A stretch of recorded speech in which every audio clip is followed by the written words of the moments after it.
Sveti Jovan Kronštatski. Delo Hristovo. Propoved u 5. nedelju Velikog posta. Sin čoveči ne dođe da mu služe, nego da posluži i da dade svoj život kao otkup za mnoge. Uskoro će nastupiti veliki dani stradanja Gospoda našega Isusa Hrista za spasenje sveta. I u današnji nedeljni dan crkva je odredila da se čita Evanđelje, u kome Gospod govorio o svojem budućem stradanju kao o sadašnjem. On je rekao: Evo, idemo gore u Jerusalim, i Sina čovečijeg predaće prvosveštenicima, književnicima, pa će ga osuditi na smrt i predati ga mnogobožcima, i narugaćemo se. Ispljuvaće ga, bičevaće ga i ubiće ga, a posle 3 dana vaskrsnuće. Tako je Gospod znao sve unapred šta će biti sa njim u Jerusalimu, sve pojedinosti svoga poniženja, svojih stradanja i smrti, i nije ih izbegavao, nego je spremno i radosno pošao da ispije gorku čašu za ceo svet i za najnezahvalnije Judeje koji su ga raspeli, da bi poslužio spasenju svih ljudi. O bezgranične ljubavi, o beskrajne dobrote, o divnog dugotrpljenja.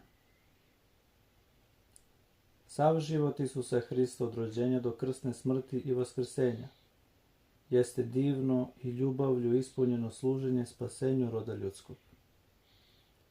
Ali i posle vaznesenja njegovog na nebesa, kada je seo s desne strane Boga Oca i sve do sada, Gospod koji caruje nad svim narodima, služi spasenju roda ljudskog, posebno roda hrišćanskog, kao što je sam rekao: Evo, ja sam s vama u sve dane do svršetka sveta.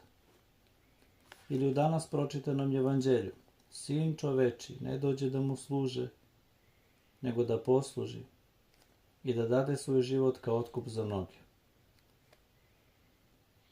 On nas sve do sada očišćava, preporađa i obnavlja u svetom krštenju. Osvećuje i utvrđuje blagodaću Svetoga Duha u miropomazanju. Svešteno dejstvuje u liturgiji kao večni prvosveštenik po činu Melhisedekovu i daje nam prečisto telo i krv svoju pod vidom hleba i vina.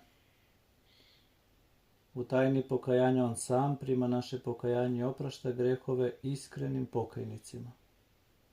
U sveštenstvu, hijerarhiji ili pastirstvu on sam prosvećuje, napasa, rukovodi, sudi i kažnjava duhovno razumne ovce svoje. U braku blagosilja supružanski savez muža i žene za blagosloveno rađanje i vaspitanje dece. U jelosvećenju kao lekar duša i tela leči nemoći duhovne i telesne. Na svakoj službi on nevidljivo prisustvuje među nama po svom sopstvenom obećanju. Gde su 2 ili 3 sabrani u ime moje, onda sam ja među njima. I prima naše služenje i sam čudesno, delotvorno, opipljivo služi našem spasenju, stvarajući u nama divnu, božansku snagu koja kida gvozdene okove i bukavlje greha i duhovne smrti, lečeći nemoći, izbavljajući nas svaki dan kroz pokajanje i veru od prevelikih sagrešenja, radosno oživotvorujući duše prezasićene gorčinom greha. Kod nas je sad Veliki post koji traje 40 dana. Šta je u stvari Veliki post? On je dragoceni dar našeg Spasitelja, koji je sam postio 40 dana i noći, nije jeo, ni pio. Dar odista dragocen za sve one koji traži spasenje, dar koji umrtljuje duševne strasti. Rečju i svojim primjerom Gospod ga je ozakonio za svoje sledbenike. I s kakvom ljubavlju, kakvim božanskim, blagodatnim silama pomaže Gospod svima koji istinski poste. On ih prosvećuje, očišćava, obnavlja, učvršćuje u borbi sa strastima i nevidljivim neprijateljima, s poglavarstvima, s vlastima, s gospodarima ovog mračnog sveta. Poučava na svakoj vrlini, vodi nas ka savršenstvu, ka neprolaznom i nebeskom blaženstvu. Osjećali su i osjećaju to na sebi svi oni koji istinski poste. Post i molitve su pouzdano oružje protiv đavola i mnogostrasnog tela.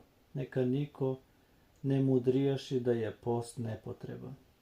Evo nastaju dani stradanja i muka Gospodnjih.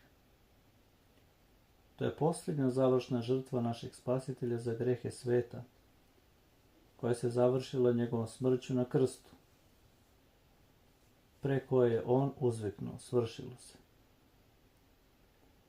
To je posljednje, završno služenje njegovo na zemlji našem spasenju, da bismo mi, kroz njegovo stradanje i smrt, mogli izbaviti se od pravednog, večnog mučenja za naše grehe.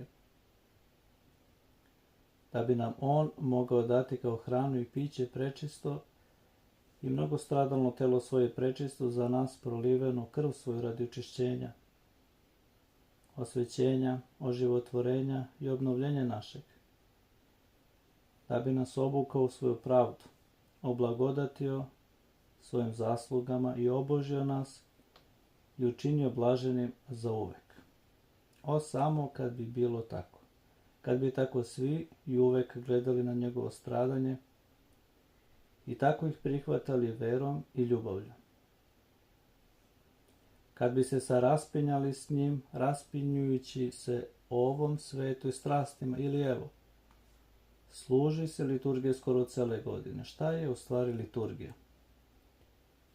Ona je svakodnevno služenje Gospoda našem spasenju i spasenju sveta, ovsjeh i za vsja. On sam služi za nas i s nama u liturgiji, vršići sve te tajne tela i krvi svoje. On se do sada prinosi na zaklanje za nas, proliva krv svoju, lomi telo svoje i daje nam ih za oproštaj grehova, za osvećenje i za večni život. Do sada se puši živa i životvorna krv njegova na žrtvenicima pravoslavnih hrišćanskih hramova, od divnog božanskog dara ljubavi, oblaženstva istinskih hrišćana. Tako Gospod i sada služi raznovrsno i životvorno našem spasenju. On nam je pokazao način, primer, kako da i mi služimo jedan drugome s ljubavlju. On je rekao: ko hoće da bude najveći među vama, neka služi. Ko hoće prvi da bude među vama, neka bude svima sluga. Tako svi mi, braćo moja, treba da služimo jedan drugom svojim talentima, sposobnostima, snagom, službenim položajem, imovinom, obrazovanjem, a ne samo sami sebi da ugađamo. Tako car i vlada služe narodu, brinući se o njegovom prosvećivanju, o razvitku njegove moralne i fizičke snage, o njegovom poljoprivrednom i ekonomskom stanju.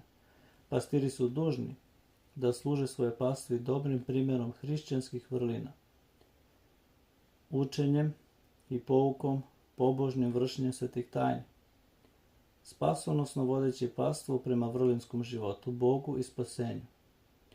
Obrazovani ljudi, starešine, nastavnici, stvaraoci, pisci, poslenici štampe dužni su da služe slavi Božjoj i narodnom dobru i da one koji su im povereni na vaspitanje prosvećuju po načelima pravoslavne crkve.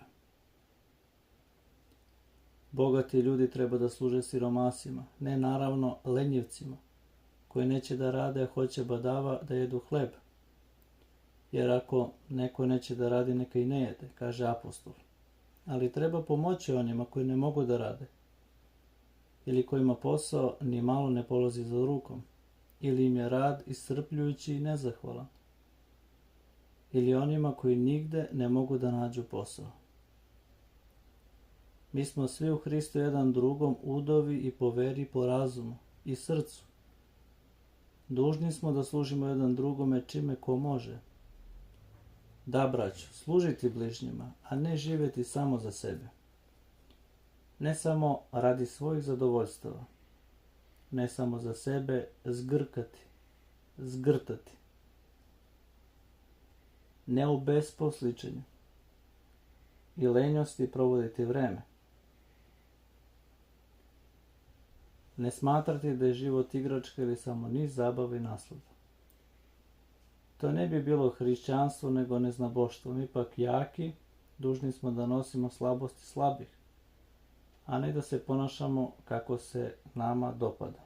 Svaki od nas neka se trudi za bližnjeg, da bližnje zadovolji na dobro i za nazidanje. Služenje bližnjem ne može biti naravno bez samopožrtvovanja i krsta i ponekad što je veće dobro koje činimo bližnjima, time je i teži krst, na primjer, krst nezahvalnosti i zlobe od onih kojima smo učinili dobro. Takav je krst kod našeg dobrog i voljenog vladara, ali zbog toga ne treba malaksati, prekomerno se žalostiti, napuštati služenje bližnjim, jer čiji je krst bio teži od Hristovog krsta koji je za nas poneo. Primjer Gospoda Isusa Hrista koji je za nas teško stradao, neka nam bude snažni podsticaj, da se ne bojimo i da ne izbjegavamo samopožrtvovanje radi opšteg dobra. A to samopožrtvovanje i to dobro tako su potrebni osobito danas, s obzirom na toliko mnogo nevolje i muka našeg naroda, pobožnog i dobrog, ali na nesreću neobrazovanog, ponekad sujevernog, razuzdanog, neopreznog, često nedalekovidog, slobodnog, ali koji još nije naučio da ceni dar istinske slobode. Ali da bi se iskreno služilo bližnjem, treba odmah prestati sa služenjem svojim strastima. Potrebno je samo požrtvovanje, jer strasti ne dopuštaju da se iskreno, usrdno služi bližnjima, već nas navode na to da ugađamo samo samima sebi. Amin.